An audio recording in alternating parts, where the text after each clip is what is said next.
Vanchakalpatarubhyascha kripa sindhubheva cha patitanam pavanebhyo vaishnavebhyo namo namaha. Hare Krishna. My name is Tapan Mishra Das and I serve at the ISKCON Ministry of Education. And it is our great privilege today to have with us His Grace Vijaya Prabhu. His Grace Vijaya Prabhu is the Minister for Book Distribution of ISKCON and has been engaged in this service for many, many decades. So on behalf of everyone, I invite and welcome His Grace Vijaya Prabhu. Hare Krishna Prabhu. Hare Krishna. Thank you for joining us for this interview on this very important topic of reading Srila Prabhupada's books every day. Would you be so kind to share with us, Vijaya Prabhu, your very first encounter with Srila Prabhupada's books? Well, you want me to tell the whole thing? I leave it to you. Okay. Well, it started in Los Angeles. I was in search. I was looking for the truth. And I was doing some meditation, and I was reading some books on philosophy and yoga. And at one point I thought Los Angeles probably isn't a very good place for spirituality. So I decided to leave Los Angeles, traveling. And I was reading one book by Baba Ram Das, who was famous back in the 60s and 70s. And in the book he said that as one advances in spiritual life, one becomes detached from family, friends, material things in general. And I thought, okay, that makes sense. So I was traveling in a kind of a detached way. And while I was traveling, all my things got stolen from me. I thought, well, okay, that's good. Supposed to be detached. You're on the right track. We're going on the right track. It's a good path. Yeah? So I'm traveling. I thought, well, maybe the Bahamas would be a good place. Bahamas are some islands in the southeast of off the southeast of America. So I went down to Florida and I flew to the Bahamas, and I was very disappointed. It was a really materialistic place. So I decided to go back to Miami. But before I went back, someone stole all my money. So I thought, wow, this process is really working. I had never felt so good. I was so happy when that happened. I was so happy because I knew something extraordinary is going to happen in my life, and I'll never go back to material life again. I just felt I had never felt so happy up to that point in my life. I was just, because I didn't have anything, but I knew I was on this journey, this spiritual journey. I was just, it was wonderful. I was anticipating the next page to open.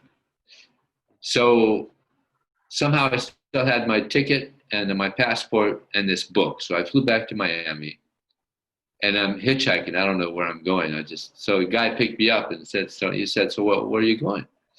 I said, well, I don't know. God has me on this journey. I don't know where I'm going, but I like it. And he said, well, wherever you go, you're going to need some money. So why don't you go down to Key West and get a job? I said, all right. I took that as God's direction. Went down to Key West. Key West is the southernmost city in America, Florida. So I went down there, I got a job, and I'm still reading this book by Baba Ram Das. In the back of the book, he had books recommended to read. And one of them was Bhagavad Gita. And when I saw those two words, Bhagavad Gita, I was just like, wow, this sounds like a very interesting book. So I went to the public library there in Key West, and there was 4 different Bhagavad Gitas. So now, which one to take? Fortunately, the BBT made Prabhupada's more attractive. So I pulled out Prabhupada's. Otherwise, who knows where I'd be now. So I took it home, and I was just astounded. I couldn't put it down. It wasn't the book we have now, the unabridged. It was the abridged, which didn't have all the purports. It was yellow-backed, abridged. No Sanskrit, maybe half the purports. But still, it was just, I couldn't put it down. I read it in 3 days. And from reading the Bhagavad Gita, I started chanting Hare Krishna. And I had this job where there was nobody around. So I was just chanting Hare Krishna all day. And I was getting the spiritual high. I was getting intoxicated. It was like really nice. So I was doing that for 3 days, just chanting Hare Krishna at my job and reading Bhagavad Gita at night. And then after 3 days, I went outside my workplace, and there was devotees doing Harinam, just 100 yards from the exit of where I worked. I went over to them and I said, hey, you're chanting the same mantra I chant. I said, oh, you chant Hare Krishna? I said, yeah, I've been chanting Hare Krishna all day in that building for the past 3 days. They said, what? Well, they said, we have a center here. If you want, you could come and stay with us. And I said, all right. So I moved in with them. And it wasn't really a preaching center, a temple or anything. Small. There were just a few devotees trying to keep something together. So then they said, well, you should go to Miami and really get trained up. They have a real temple there in Miami. So I went to Miami. But before I went, I was reading this book, Nectar of Instruction. And in one purport, Prabhupada says, if one does not chant 64 rounds a day, one is considered to be a fallen soul. And I was kind of innocent, so I was thinking, God, I don't want to be a fallen soul. So I started chanting 64 rounds a day. But I was still working, so I couldn't maintain. So I was doing 32 rounds a day. So they went to Miami. I was chanting 32 rounds a day, and the devotees are like, "What? You're just a bhakti? You're chanting 32 rounds a day, man? How's that possible?" That was kind of. I was really on a search. I really wanted to get the best out of this. So that was quite an extraordinary start to your life in ISKCON, if I may say. Chanting all day, reading the complete Bhagavad Gita in 3 days, and almost like a divine arrangement that the devotees come to you right in front of your door of where you were working. In terms of chanting, which is an essential aspect of our devotional life,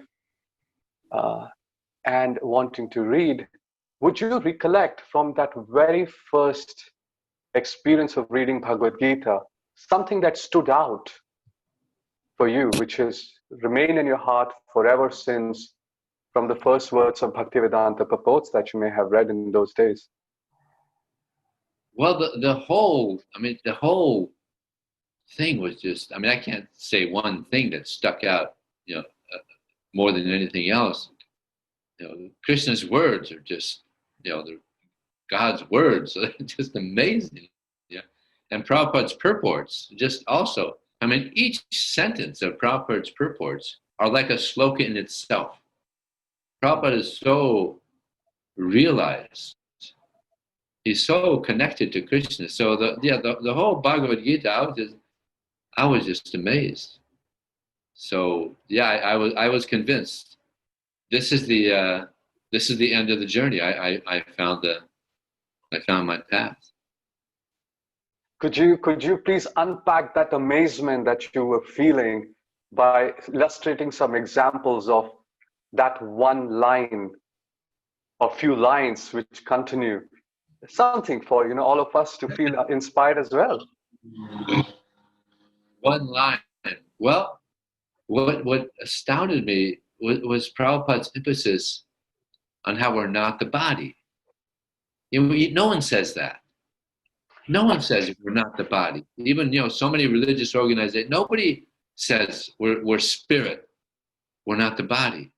So that was really that really took me by surprise, and of course it's the truth. Anybody that's on the spiritual journey could understand. Yeah, we're spirit. We're not this body. And when I distribute books, I explain that to people, and they say, "Oh yeah, okay, yeah, we're not this body," but they never heard it before. But Prabhupada, he hits that again and again. I mean, you've been a devotee for quite some time. Many of us have been devotees for quite. We've probably heard that thousands of times, right? We're not the body. But to realize that, that's a big step.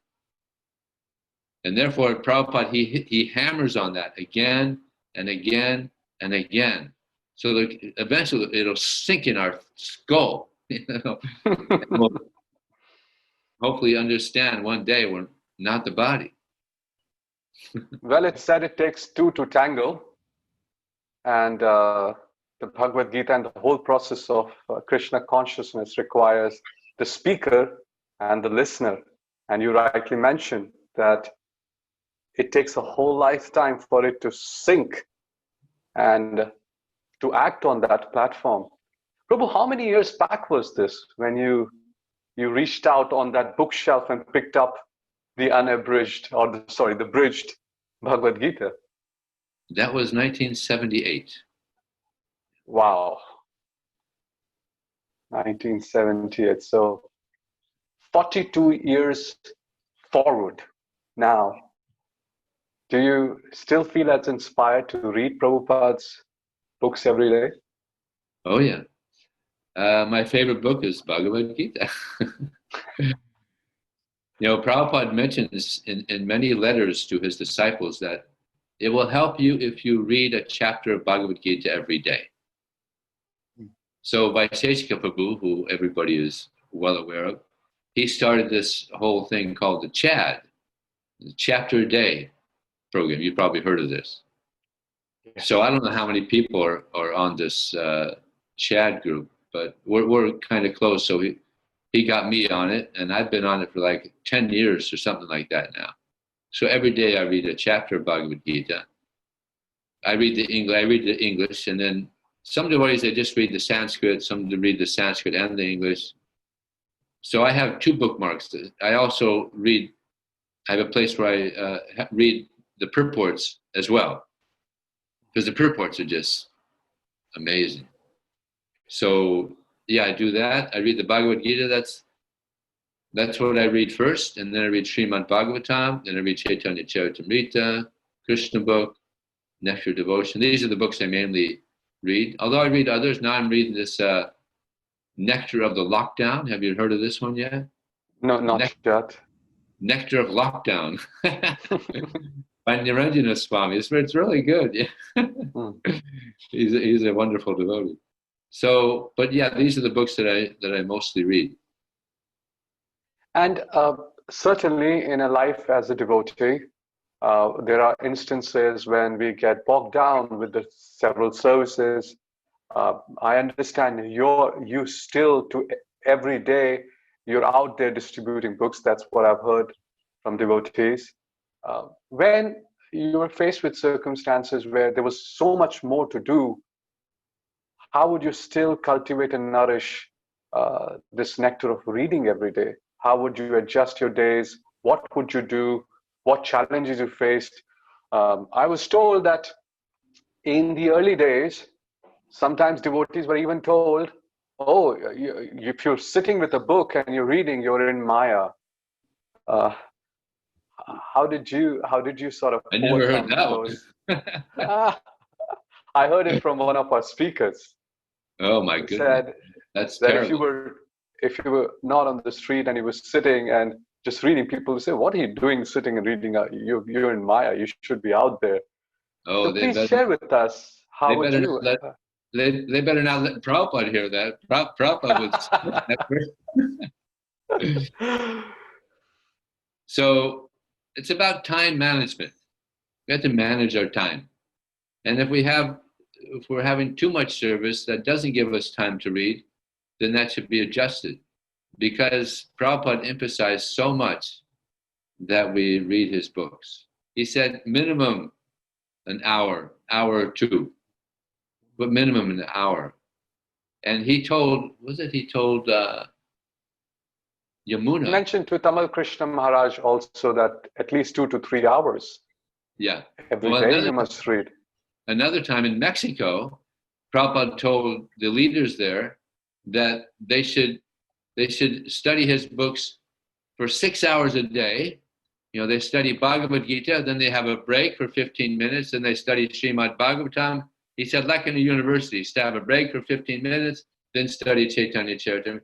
So, of course, he said that once, but that's his mood. He wanted devotees to read his books, and many times he would be talking to the Sankirtan devotees, and he would ask them, "Are you reading the books?" And they would say, "Well, Prabhupada, we're traveling, we're distributing, we're cooking, we're doing so many things. There's not much time." And Prabhupada would become upset, and he would say, "Then what is the use?" Because he knows they're not going to have strength. They won't have strength if they're not able to read the books. Prabhu, you've been a Sankirtan devotee for 42 years now. You are also guiding and leading the Sankirtan in many, as a book distribution minister. What has your experience been in terms of the relationship of reading and not reading? And do you have some anecdotes for us where you've seen the difference it's made in the lives of others who may not be reading, but we're on Sankirtan? So both sides of the story. Well, it gives me strength. Reading Prabhupada's books gives me strength. And when you're reading Prabhupada's books and you're going out and you're distributing the books, what you're reading comes alive, because you're meeting conditioned souls who are their biggest problem in life is they don't have Krishna. And giving them Krishna, giving the soul again who may not have come in contact with Krishna for thousands of millions of lifetimes. So finally they're getting a book. So it gives great pleasure to see someone get a book. And the reading Prabhupada's books, this is the juice that keeps me alive in distributing the books. And what about other devotees who serve with you, who talk to you, other Sankirtan devotees? What has their experience been if they're not reading every day? It's almost like it's a leading question I'm asking, but there's a purpose behind it, as you can appreciate. We're really trying to unpack the very importance of reading books in every sphere of our services, how it sustains.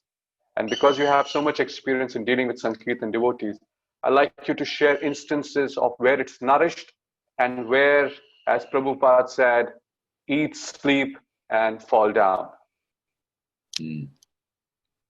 Yeah, if the Sankirtan devotees aren't reading the books, then generally they don't have the strength to continue.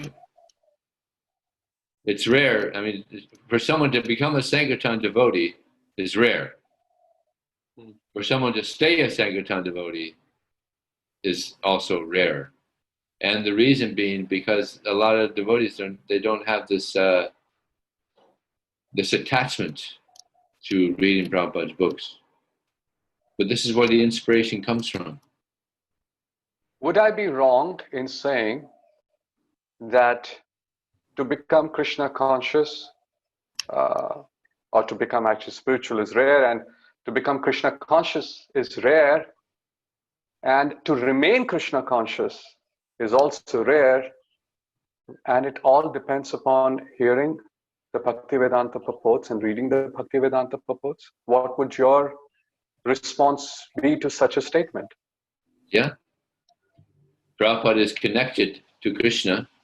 Krishna is the Supreme Personality of Godhead, so our Bhaktivedanta purports are just great inspiration. They help us become sincere. Prabhupada said that if you're sincere and you're serious, then you'll be able to attain Krishna. So these two words are very similar, sincere and serious.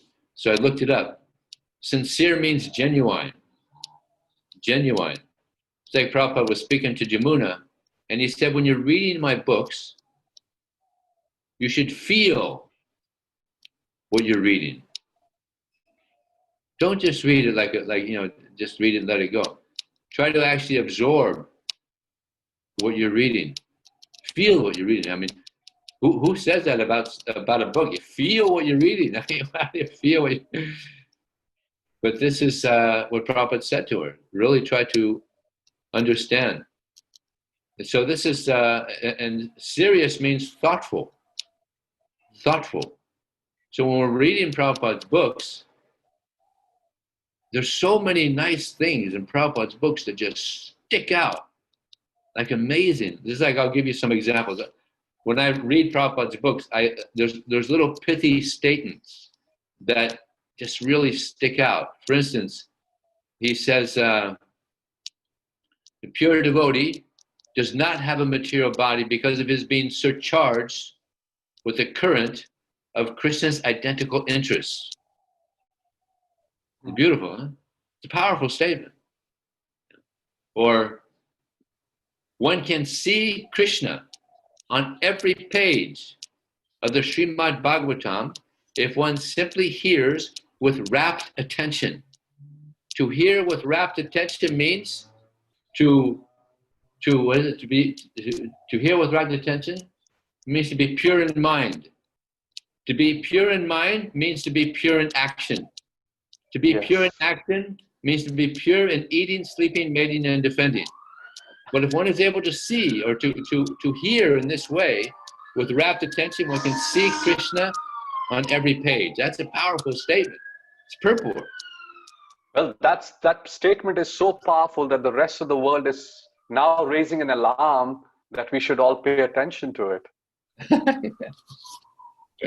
Yes. And he says, it seems like what you just said puts the whole life of a person into a straight line, of how Prabhupada links one thing to the other and brings it to the very basic things we do in this human form of body, which is to eat, sleep, defend, etc. And how to purify that, basically purifying our existence. Prabhu, on this very important note, you've now started talking about the mood of reading. You touched upon sincerely reading with rapt attention. Another statement that you made a little earlier on, which I had my hair standing at hand, you said, books come alive. Please tell us, what does it require for us to develop that kind of mood where all of this starts to manifest? What one must do? When one goes to a college, university to study something, there's a prerequisite. What is the prerequisite to develop the kind of mood and realization that you just talked about? Desire. Desire. See, if we have a desire to read Prabhupada's books, a sincere, serious desire to read Prabhupada's books, then we'll regularly read Prabhupada's books. And if one regularly reads Prabhupada's books, then one is going to become inspired to also distribute the books. Because throughout Prabhupada's books, he emphasizes the importance of preaching. Yes. Throughout Prabhupada's books. And this is one of the big reasons I'm attached to reading Prabhupada's books. And then when you go out and you distribute books, and you're approaching people, spirit souls, and so it comes alive. There's one nice devotee. He would approach people, and he said it would be 3 against 1. The super soul in my heart wants the person to take a book. The super soul in his heart wants him to take a book. I want him to take a book. That's 3, and only he doesn't want to take a book. But 3 against 1. So you become aware of the super soul as well. The soul, the super soul, and the philosophy. Just like today I was thinking about how, Krishna says in the Bhagavad Gita, there's 5 factors of action. the super soul, the body, the senses, the endeavor. So when you're on book distribution, you have to, ultimately Krishna's in control, but these are the factors. So we're trying to pray, and we're praying to Krishna for this desire to give Krishna to others. And this is why Krishna comes. This is why Prabhupada comes. This is why the Shaktivesh avatars come, to deliver the conditioned souls, to be out there. So to be out there distributing books, it's special nectar. It's special mercy. Well, it's clear that in your words or in your vocabulary, desire is equivalent to pleasing Srila Prabhupada, fulfilling his orders. Desire of reading is equivalent to be able to see Krishna in every page of Srimad Bhagavatam. On this topic of mood of reading, could you share with us what are the unhealthy moods of reading? They could be, when something is valuable, one could approach it for different intentions. Are there some unhealthy moods of reading? If yes, then what could they be? One unhealthy habit that devotees sometimes have is they're reading and they fall asleep. And they're reading and they fall asleep again. They fall asleep again. That problem is there with the chanting also. I was distributing books one time in Singapore, and I approached one man, and he said, "Oh yeah, I have some of these books, but the problem is I fall asleep when I'm reading." So I said, "Well, stand up." He said, "Oh yeah, good idea. Stand up." So if devotees are reading the books and you really want to, appreciate and understand, you're a little tired, stand up. Or you're sometimes in class also, we get tired, stand up. Or we're chanting or japa, you get tired, stand up. If you're really tired, then go take 10-minute snap or something. But this is a big problem with reading, because actually Bhaktisiddhanta Saraswati Thakur said that the mind is a non-devotee. The mind is a non-devotee. So the mind doesn't want to hear about surrender. This is why we go to sleep. The ego doesn't want it. The ego wants to enjoy, right? The contaminated ego, the impure mind, doesn't want to hear about surrender. This is why we go to sleep. But what did Bhaktisiddhanta Saraswati Thakur say? Beat the mind. 2 times. No, 100 times. 100 times in the morning with a shoe. 100 times in the morning with a shoe. And in the evening, 100 times with a broomstick. Now, he was talking to Indians. He was talking to people that were born in the Vaishnava families. Now, us Westerners, we got to beat our mind all day long. Our minds are such rascals, you can imagine. So, yeah, we have to beat the mind. And if we feel like we're getting tired, stand up. That's a way to beat the mind. Stand up and hear. And sometimes we're reading, and I've had the experience myself. I read a whole page and nothing went in. Nothing. I don't remember. I read the whole page. Hey, I don't remember anything. So just like sometimes, actually, I'll tell you something about Bhakti Tirtha Swami. We have all these japa retreats, but he had what I feel is the best. What I feel he has the best cure for inattentive japa. He would chant japa, and if he was inattentive, he would stop. You mean he had the pure attentive japa? Well, this was his way of avoiding inattention, correcting our inattentive japa.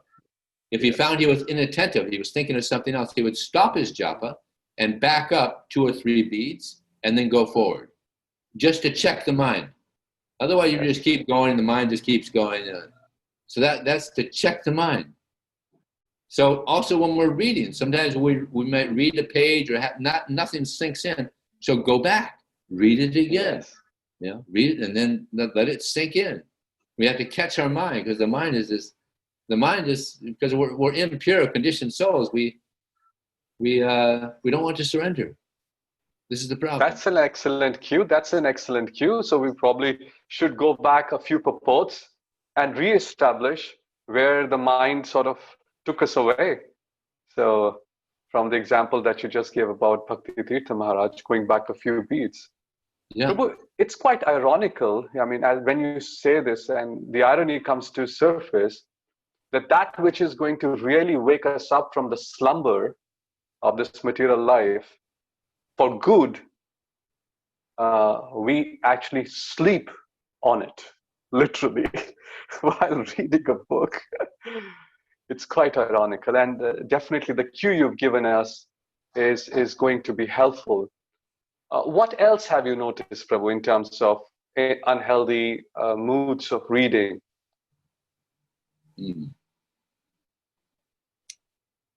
Well, that's something I haven't thought about. Then I'll ask you a leading question.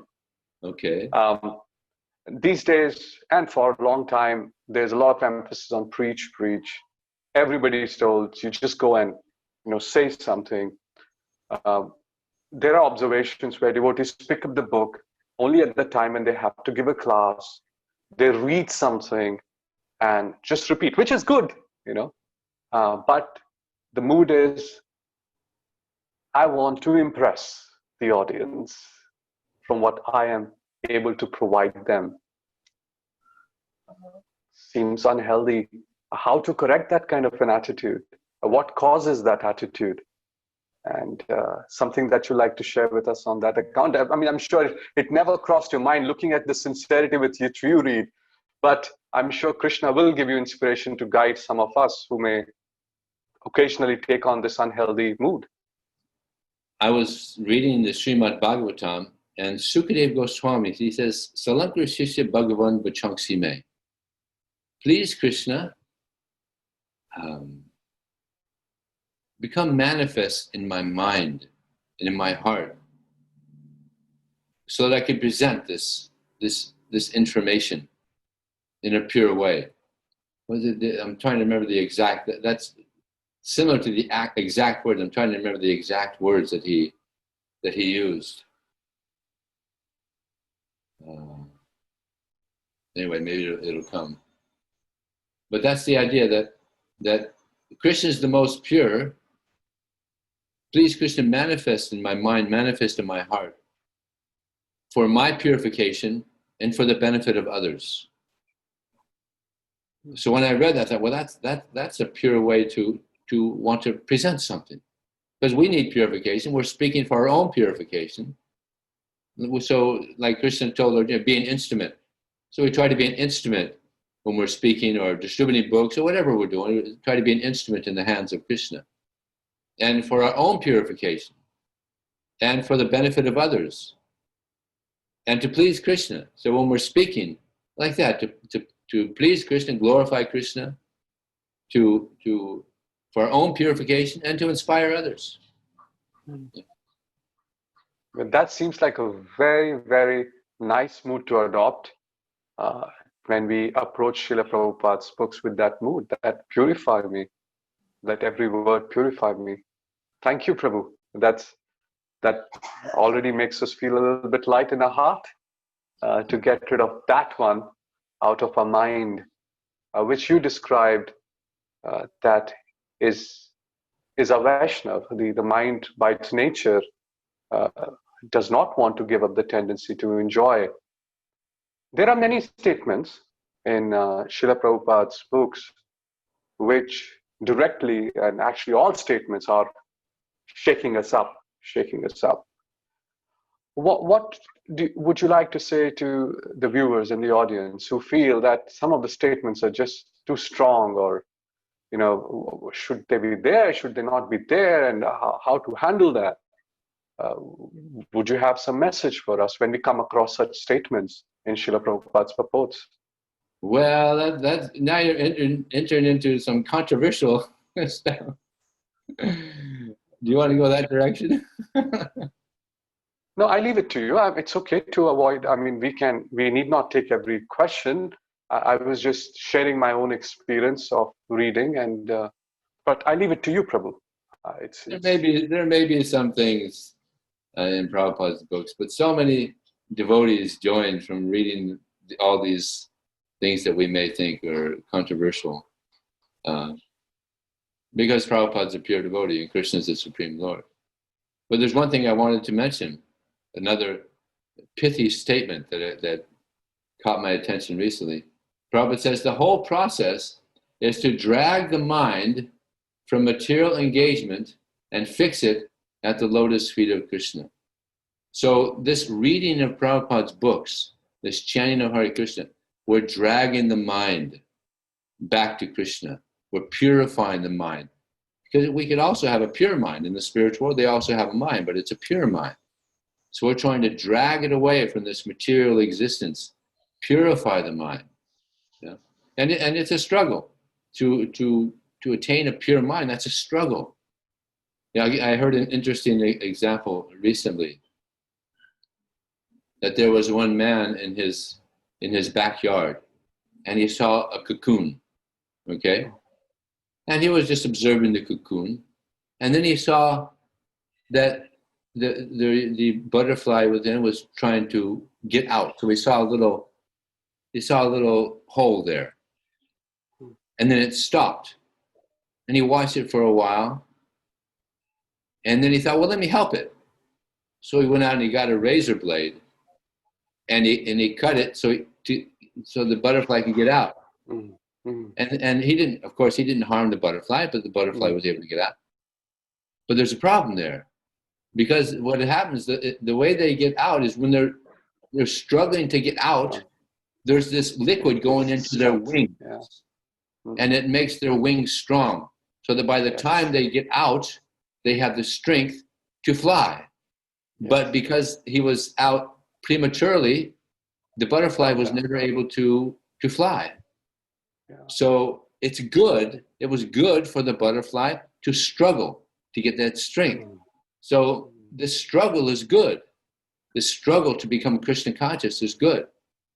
And there's one instance where a devotee, a Sankirtan devotee, said to Prabhupada about the Sankirtan devotees, Prabhupada, the devotee is saying, Prabhupada, it's too intense.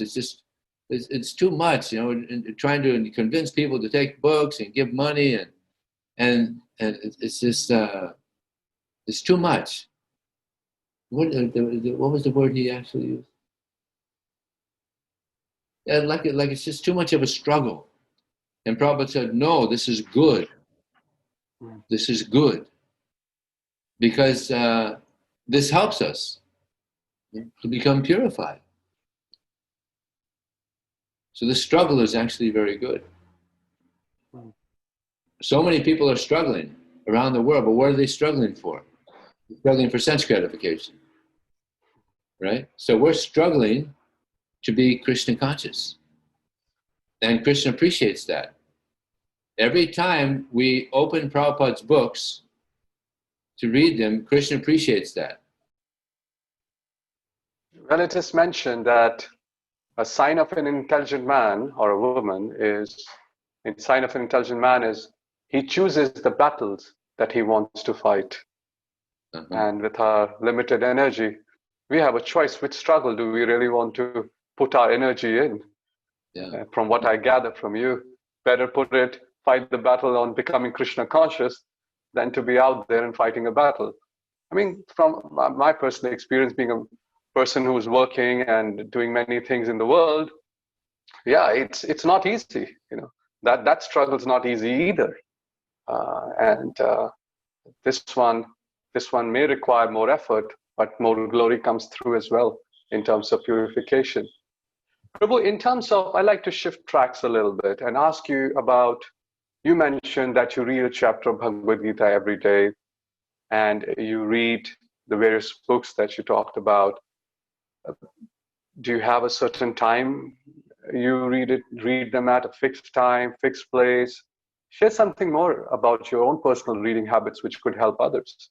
Okay. When I was reading this book by Jamuna. Wonderful book, by the way. Prabhupada told her the best time to chant japa is before Mangalarti. Yes. And I was already chanting, I was getting up at 2:30 already, chanting most of my japa before Mangalarti. But then I thought, well, if I just wake up a half hour early, I can do it. So I've been doing that for years, chanting my japa before Mangalarti. And then after Mangalarti, then I read Bhagavad Gita and Srimad Bhagavatam. And then after class, after that, then I read Chaitanya Charitamrita, read some more Srimad Bhagavatam, study verses. So it's a great way to start the day. Yes. Probably the best way to start the day. Yeah, it's fantastic. Right.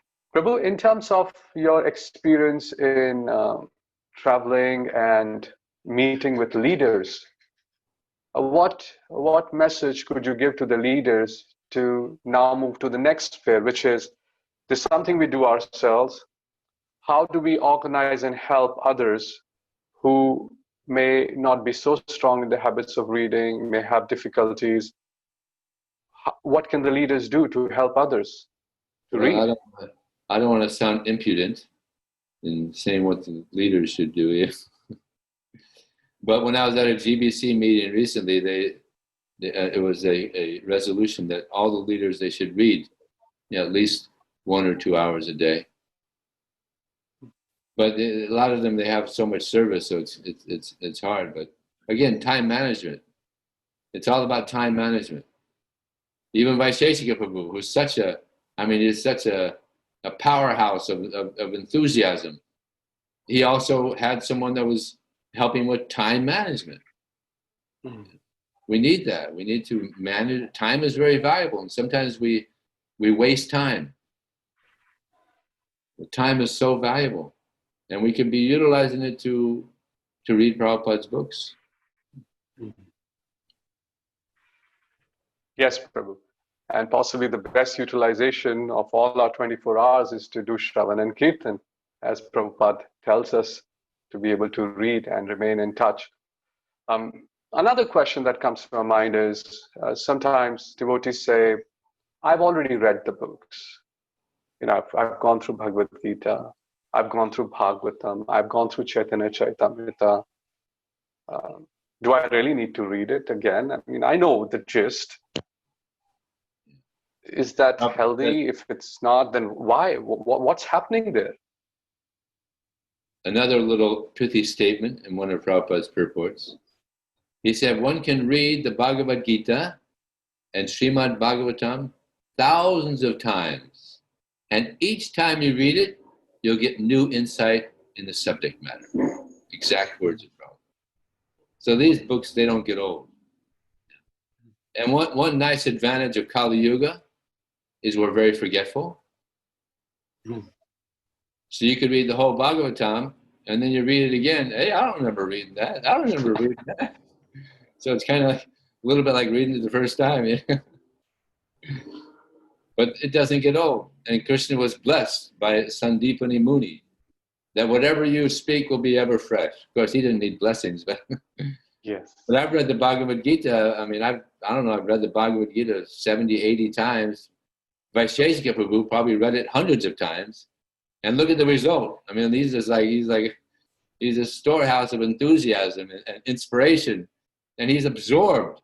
I mean, there's no one on the planet that's as absorbed in reading Prabhupada's books as he is. He's even figured out how many pages you read, like of the Bhagavad, for instance, the Srimad Bhagavatam. You read 41 pages every day. You finish the Bhagavatam in a year. So he's figured out, all the books, how many pages to read it in a year or a month or whatever. So he's absorbed in reading Prabhupada's books and inspiring others. And that inspiration came from Prabhupada, because Prabhupada saw Vaisheshika Prabhu when he was a brahmacharya, and one of the devotees said, "Oh, Prabhupada, this is Vaisheshika Prabhu. He's one of the big book distributors." And Prabhupada says, "Oh, does he read the books?" So he took that to heart. So he's reading the books like anything, and he's inspiring devotees all over the world to read the books, and they're inspired. So, yeah, hearing Prabhupada's books are These are treasures. And We Prabhupada all says, feel very inspired in Vaisheshika Prabhu's association. In fact, we did, along with the Ministry of Education, Vaisheshika Prabhu did a beautiful, beautiful interactive webinar, which we published. And if you haven't seen it, it's also ever fresh, I request. And you to please see it. It's wonderful because he comes up with so much enthusiasm and inspiration, which, as you rightly said, is actually, where is it coming from? It's coming from Srila Prabhupada's instruction and Srila Prabhupada's books. Yeah. There's another nice little pithy statement here. The devotees are generally without material prosperity, but they have a very secret treasure house of wealth in service of the Lord and in reading the Vedic literatures. So these are treasures, actually. These are priceless treasures. The Bhagavad Gita, Srimad Bhagavatam. They're treasures. Even these small books, so many people have become devotees just from reading these little, Path to Perfection. Here in San Diego, the unofficial temple president, he got this little Path to Perfection. Now he's been here for 13 years, and he's doing so much service. These books are very, very powerful.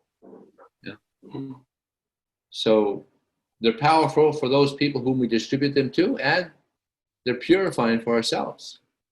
Yes. Eventually, just by reading Prabhupada's books, all these cobwebs of misunderstanding, mental speculation, material desire is just going to be finished. You got to replace it with Krishna. Prabhu, you are a full-time devotee, full-time as we normally use colloquially in ISKCON language.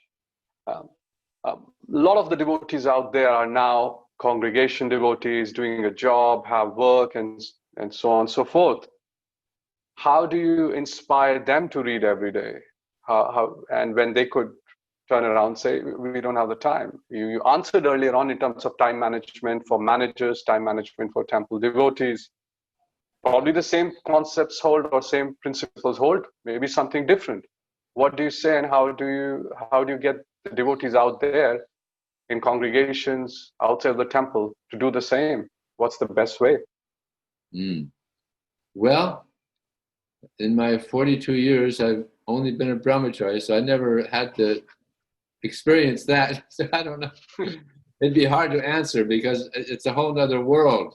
To be a householder, going out, you're working 9 to 5 or whatever. It's a whole other world of experience that I don't know.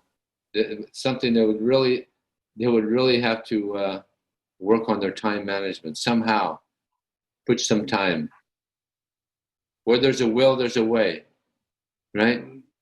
If they really want to read Prabhupada's books, they'll find time. Or there's also audio books. You can be driving and listening to Srimad Bhagavatam, or we have Amala Bhakta Prabhu and so many TK, so many devotees have these audio books. Somehow one could find a way to read.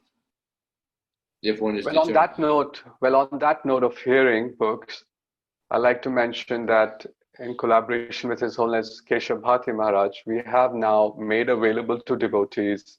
They've always been available, but they're also available now on the Ministry of Education website, the complete reading of Bhagavad Gita and Srimad Bhagavatam, cover to cover, purports, translation, in voice, recorded, and it allows devotees to access their individual page and track where they left last time. So you can keep track of where you left last time in a car or wherever. You can continue to hear. So that's a good cue, Prabhu. Thank you that we can at least hear the audio books. What else, Prabhu, comes to your mind? Any parting message that you like to give to the viewers on this importance of reading every day? We are celebrating now. I presume that you're referring to the resolution under which I'm actually conducting this interview with you. We presented a proposal to the GBC body that on this aspect that devotees and leaders must read every day. And now we got formally on the ISKCON calendar a week where leaders, devotees in general, but leaders in specific, are requested to encourage others, sit with them, read with them Srila Prabhupada's books. So what I'm conducting with you is part of that Srila Prabhupada's Reading Week, which we branded as the International Shravanam Week. Mm. Well, one thing is that, as we say every morning, the 10 offenses to chanting Hare Krishna. So there's also offenses to reading. There's offenses to reading. And one of them is similar to japa, inattentive reading. Inattentive reading. That's an offense, right? So there's a nice example given. Imagine there's a house on fire. I'm imagining now. Okay, third story. And there's 3 women screaming out the balcony for help. I'm one of them. So they're screaming and screaming, and the fire truck comes, and they have their bullhorn. They're screaming up what to do. So you can imagine how attentive they are. It's a matter of life and death. So they're going to be very attentive on what to do to get out of that dangerous situation. They were like elephant ears, right? Just all ears to hear how to get out of this dangerous situation. So Prabhupada's books are also kind of helping us. It's like a life and death situation. If we hear attentively, we can escape from this blazing fire of material existence and go back to Krishna. If we hear attentively, Krishna, Srila Prabhupada, they're shouting at us, this is what you do. If we hear nicely, attentively, then we'll follow the instructions. You know, like the firemen are giving the instructions to the ladies. So it's so important that we hear attentively. Then it'll sink in more. You know, so important is this attentive hearing. By your inspiration, I'm reminded of what the Bhagavatam says at the time of annihilation, how there's a huge fire which is emanating. And it doesn't matter whether you're on the first floor, the second floor, or almost going up to the 11th floor, everybody's going to burn. And it seems your analogy is similar to that. It's all the planets are going to burn, and we better find out how to get out by hearing through Srila Prabhupada's books. Prabhu, thank you so very much for your time, sharing with us your experiences of reading Prabhupada's books every day, which you continue to do for hours. And on that note of the first time when you felt light, when you gave up your possessions, you seem to be as light, if not more, even today, through your effulgent smile and your effulgent personality. Thank you again on behalf of the ministry for giving us the time to speak to you. All glories to Srila Prabhupada's transcendental books. Jai Hare Krishna. Hare Krishna.